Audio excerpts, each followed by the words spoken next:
Salut les poulettes, aujourd'hui je vous embarque avec moi pour découvrir le bijou parisien, une marque pour laquelle j'ai un véritable coup de cœur. Allez, suivez-moi.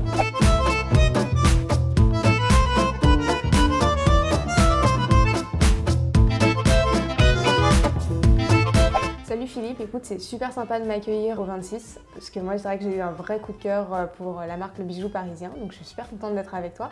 Est-ce que tu peux me parler déjà un petit peu de toi et de ton parcours?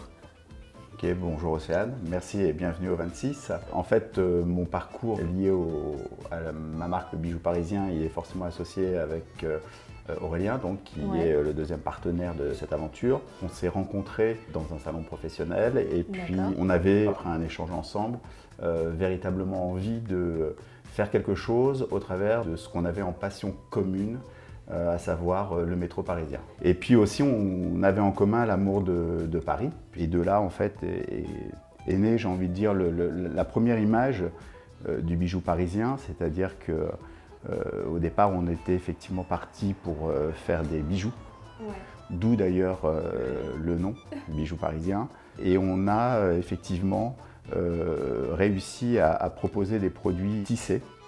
Donc des manchettes tissées qu'on vend encore, qui sont un peu collector chez nous parce que c'est vraiment l'origine de la marque. Et à partir de ces produits, on s'est dit il faut qu'on arrive à décliner ça. Et on est parti effectivement sur du textile. Comment tu définirais l'identité de la marque? Même si ça peut paraître assez évident.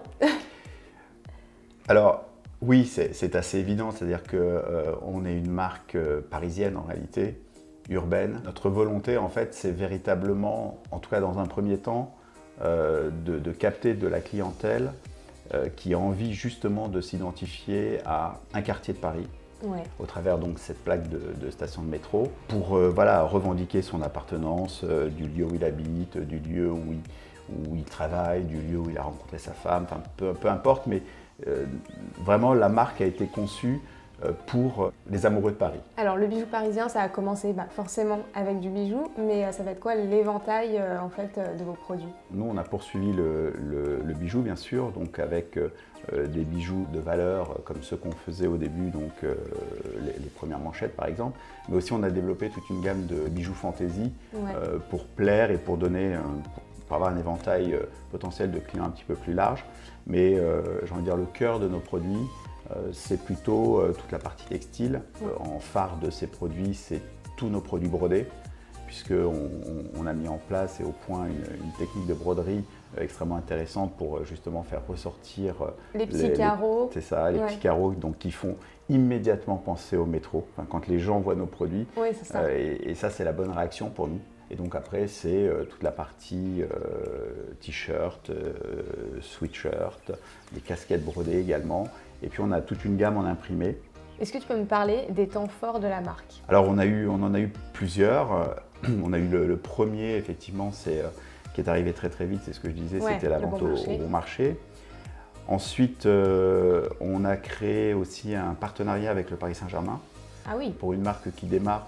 Voilà, c'est quand même quelque chose d'intéressant quand vous recevez un coup de fil un jour et on vous dit je vous appelle de la part du Paris Saint-Germain. Bon, vous avez démarré très très fort. Oui, c'est ça. Donc au début, on a un peu de mal à y croire. C'est une blague. Et en fait, 3 heures après, on leur fait un proto, quoi. Et on leur propose quelque chose. Et ça a fonctionné. Donc c'est la plaque Parc des Princes qui a été faite pour eux, qui est un produit qui a été commercialisé également dans leur boutique. Après, on a eu une très belle commande de Monoprix et nos produits sont effectivement toujours aujourd'hui en vente dans une vingtaine de Monoprix parisiens. C'est une belle vitrine Monoprix en plus. Ils sont tout le temps sur des collabs avec des créateurs et avec même des créateurs qui sont déjà quand même bien connus et tout. Et puis plus récemment, et depuis maintenant 18 mois, on est dans les Galeries Lafayette parisiens. Donc que ce soit à Montparnasse ou à Haussmann. Puis la clientèle est très large aussi dans ces magasins-là, c'est-à-dire que tu vas avoir, comme tu disais, des touristes, mais tu vas aussi avoir les parisiennes chic, branchées et compagnie. Donc du coup, ça ramène beaucoup de monde. Voilà, donc et puis maintenant l'événement aussi qui a été très important pour nous, c'est le lieu où je te reçois, c'est-à-dire l'ouverture de cette boutique, surtout parce que ça nous donne une vitrine. Justement, en parlant du lieu, pourquoi le 26 et pourquoi pas le bijou parisien? Alors, C'est une très bonne question. C'est parce qu'on est une jeune marque, on reste une jeune marque. Et pour pouvoir avoir une boutique à soi dans le Marais, je dirais qu'il faut un certain moyen. Et donc ce qu'on a décidé de faire, c'est de s'associer avec 2 autres marques et donc de créer une espèce de concept store. Il a fallu donner un nom à la boutique qui ne soit pas le nom d'une des 3 marques. Ouais, et donc, comme on est au 26 rue du Roi de Sicile, on a appelé effectivement cette boutique le 26. Donc le 26, en fait, c'est une colloque de créateurs, quoi. Exactement, on est 3. En plus, on permet à certains créateurs de venir exposer leurs produits régulièrement. Ça, c'est un peu notre histoire, c'est-à-dire que nous, on était toujours en recherche de lieux d'exposition quand on n'avait pas cette boutique. Ouais. Et donc, on se dit, voilà, comme on sait la galère que c'est pour trouver ces lieux d'exposition et de permettre à certains créateurs quelque part d'exister, eh bien, on propose effectivement à des créateurs supplémentaires de venir nous rejoindre sur 1 semaine, 2 semaines, certaines fois 3 semaines. Ouais, c'est chouette du coup, maintenant, vous avez votre lieu de, entre guillemets, renvoyer un peu à l'ascenseur et de se dire, voilà, nous on a connu ça et donc on permet à des jeunes créateurs d'être exposés et d'être visibles. Oui, tout à fait. Et alors, est-ce que tu peux me dire 2 mots sur tes colloques? Bien sûr. Donc, en fait, les 2 autres marques, la première, c'est Galerie Galucha.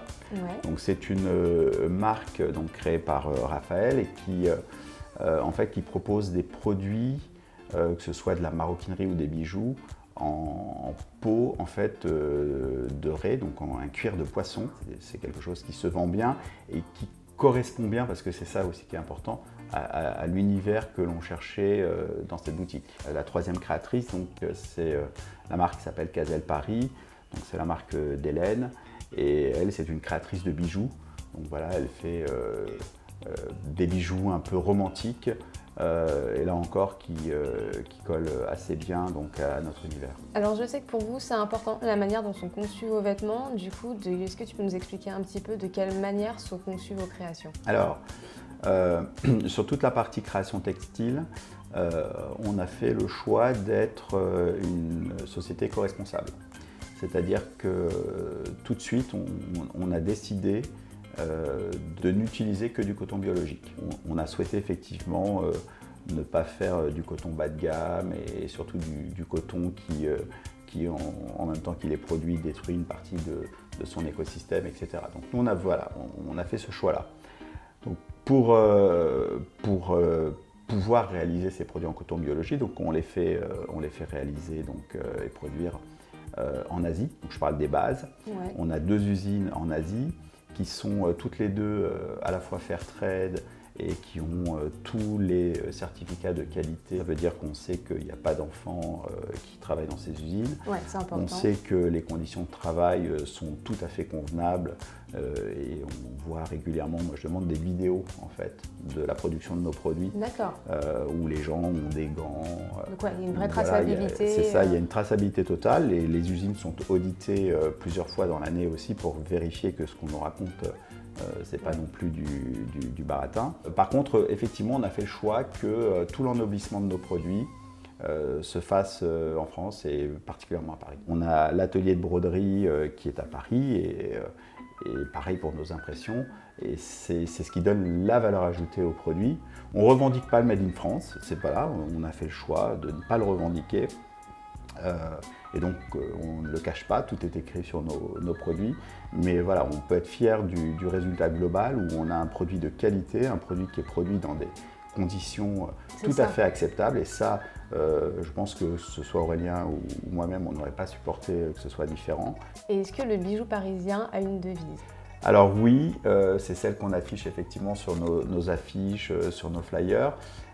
C'est le bijou parisien, un style 100% capital, avec un E à la fin de capitale. Donc la capitale, donc Paris. Voilà. Et en même temps, il peut y avoir le jeu de mots capitale dans le sens essentiel. Absolument, c'est l'idée de cette phrase. Donc ça fonctionne très très bien. Alors maintenant, si tu veux bien, moi ce que je voudrais, c'est vous taper un petit kiff parce que j'adore votre marque et c'est me faire une petite séance d'essayage.